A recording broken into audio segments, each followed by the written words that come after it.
Come on here. You got this, girl. Come on.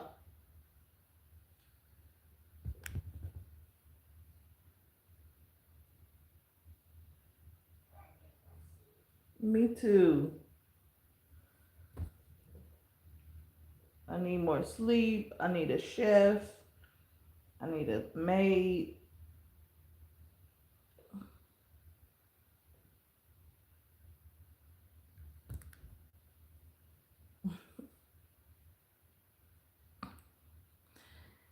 Hey, God living here family. Welcome back. Welcome if you're a first time viewer. All glory be to God.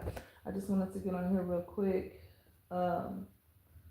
because I'm at Genesis 16 and um, Sarai is barren and have no kids, and so she has an Egyptian maid, and she had the idea that she was going to give her maid to her husband Abram.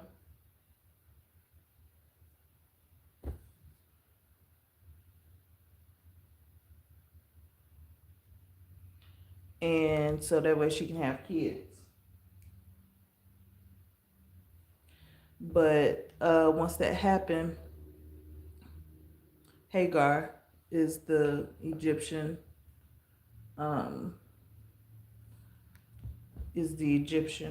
woman made. Mama, come on, brush your teeth. Get up. Hagar is the Egyptian maid.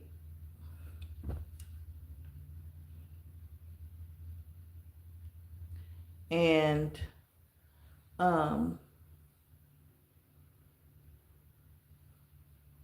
she probably got her from when they had left out of Egypt and Pharaoh sent him on his way. But oh my, and Pharaoh sent him on his way. And so she went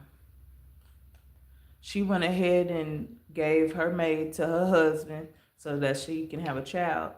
But Hagar, Hagar wasn't with it, and Hagar got upset. And go on, brush your teeth. Go on. And so Hagar got upset, and once she knew that she had conceived, she despised her. She despised Sarai, and so Sarah went to playing the victim. She like, oh man, I gave you my maid, my servant. You didn't have a baby with her. Now she despised me and stuff like that.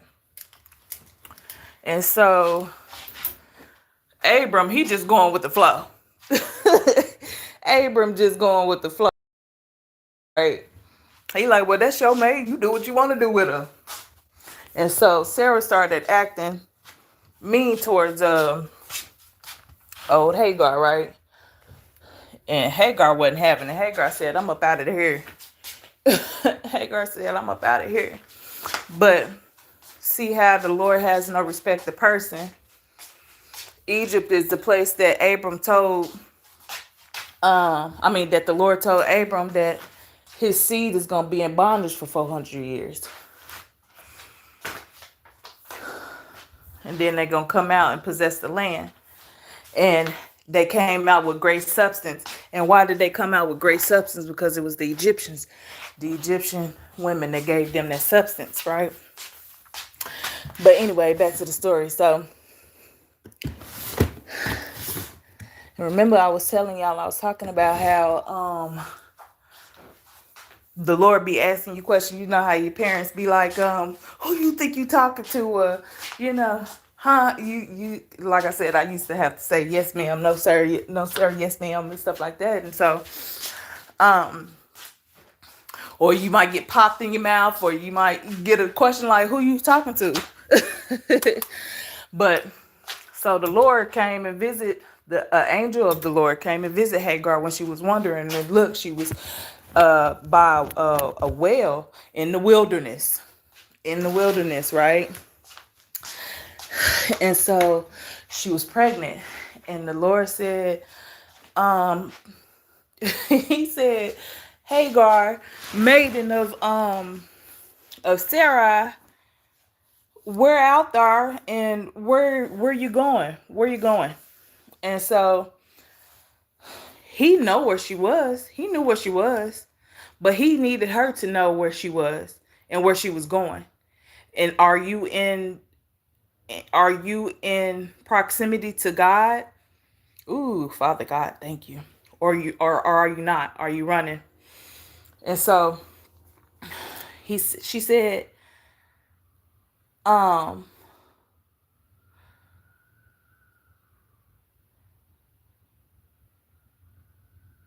I flee from the face of my mistress, Sarai. And the angel of the Lord said unto her, return to thy mistress and submit thyself under her hand. You want me to go back to this lady that's being mean? You want me to go back to that job that's treating me unfairly? You want me to go back to this friend? Or you want me to go back to Judas that I know is going to betray me, that I know can't stand me, that I know is envious of me?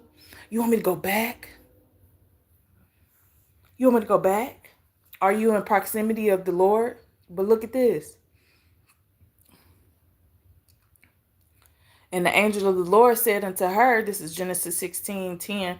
And the angel of the Lord said unto her, I will multiply thy seed exceedingly, because of what you was connected to. He said, listen, that it shall not be numbered for multitude. And the angel of the Lord said unto her, behold, thou art with child, and shalt bear a son, and shalt call his name Ishmael, because the Lord hath heard thy affliction. We be thinking that the Lord don't be listening to us because it be taking so long for him to get to us, but he be working over here, over there, over there, over there, over there, over here, all at the same time. But are you where you need to be? Are you where you need to be?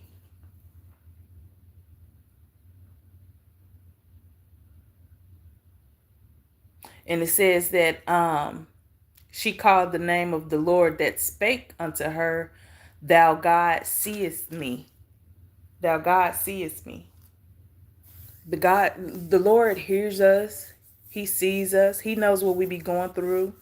It may be hard, and then it may be difficult. And a lot of times we like to run because stuff gets hard and it gets difficult. But is that where God needs you to be so he can bless you exceedingly? Back in those days, if you didn't have a son, because she wasn't really his wife, she wasn't really Abraham's wife, and he was just going with the flow. That's just your maid. You do what you want to do with her, even if it is treating her messed up. And I got God in me, and I'm favored by God. Talking about Abram. So, are you where God needs you to be so he can bless you? The thing about it is the Lord, he knew who, thank you, Jordy. He knew who Judas was. He knew what Judas was about. Do you think he kept bringing it up in his face, always arguing with him? Like, man, you can't go with me, treating Judas. He washed his feet. He washed Judas' feet. Because you guys, they be having something to fulfill. And see, Judas, he had an opportunity to the Lord said that he was going to betray him. One of you are the devil. One of you are going to betray me. But it never did say, because the Lord's word will never come back to him void. But the word never said that Judas was bound to that. He was given over to that. Right? It was that pride that led Judas to taking himself up out of there. It was him continually staying with the enemy. in that spirit of pride. And a lot of times once you feel like you owe because he tried to return back the money, right? And they like, that's not ours, that's yours. He tried to return back that money, right? And he knew in a sense what he had done. He knew in a sense what he had done.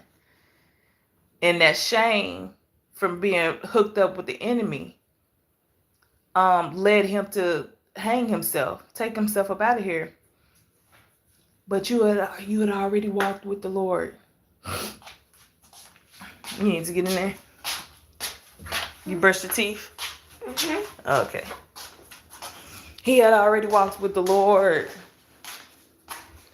He knew how the Lord would heal people and forgive people and tell them go sin no more. But he couldn't do that because of that pride had him. That pride and that shame had him. Because Peter about did the same thing. Stuff got hard for Peter. And Peter was like, nah, I don't know him. Y'all not about to kill me. Y'all not about to kill me. Nah, I don't know him. I never knew this man. Peter went to cussing and everything. I don't know that man. And you ain't gonna make me know him. Peter got up out of there. And he felt that shame, right? He felt that shame. He knew what it was like to walk with the Lord. He knew who the Lord was. Is.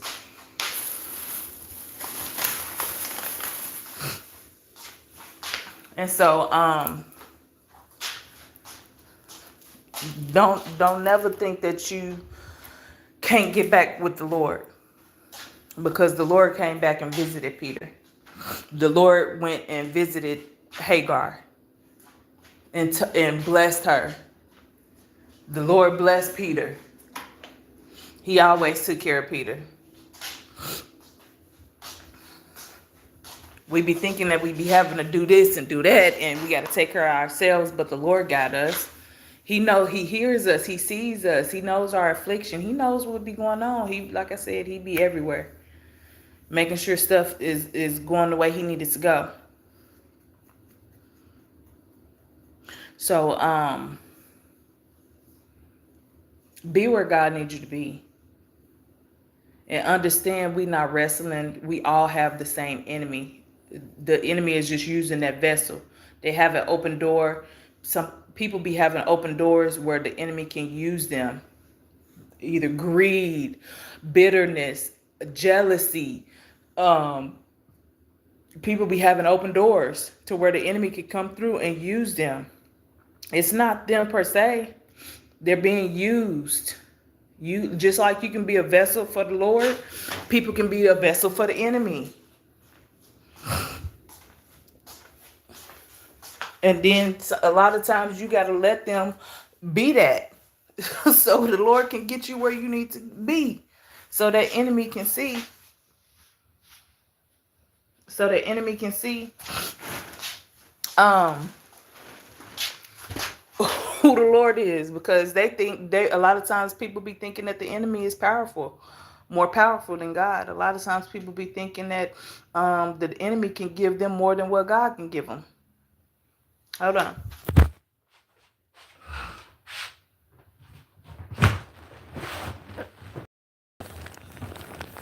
Hi. I'm gonna turn it over here. No, I'm not.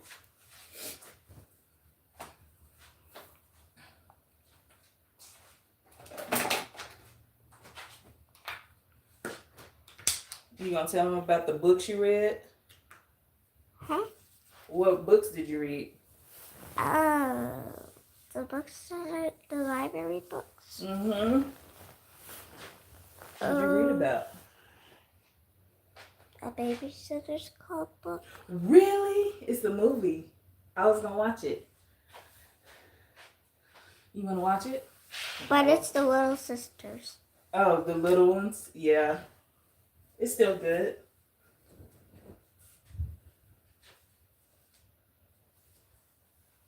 And then You read The Babysitter's Club, and what else? And then I read Clarence the Copycat. Clarence the Copycat. Mhm. What was he copying until he couldn't copy no more, huh? No. He got tricked. No. Was he copying off of people's work? No. Well, tell me. He just sat on the copy machine. Oh, he wanted a copy machine. No, he sat on the copy machine in the library. What? Yeah. It says, it's called, what? The Copycat. Clarence the Copycat. Clarence the Copycat. Mhm. But he's sitting on the copy machine. Mhm. Girl, what? You like that? Could be better, but Oh, it could be better. Put it on me and see what they say. okay. She said it could be better. What y'all think?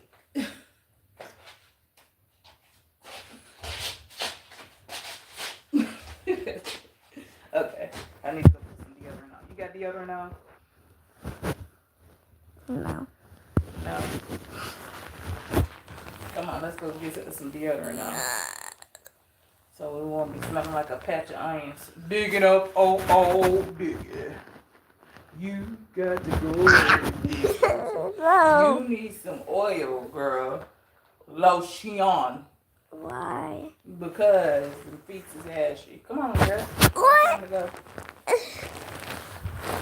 I want to hold the camera.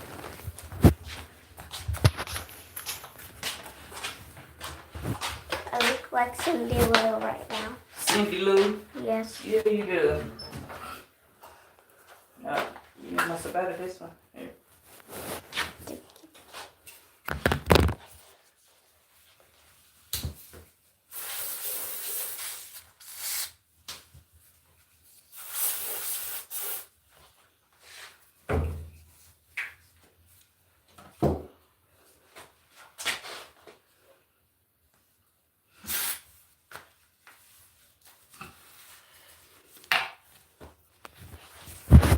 Okay, we're back.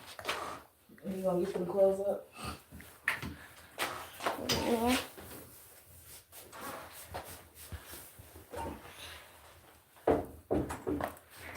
Can I wear this hoodie to school? That's little. Mhm. Girl, please. What?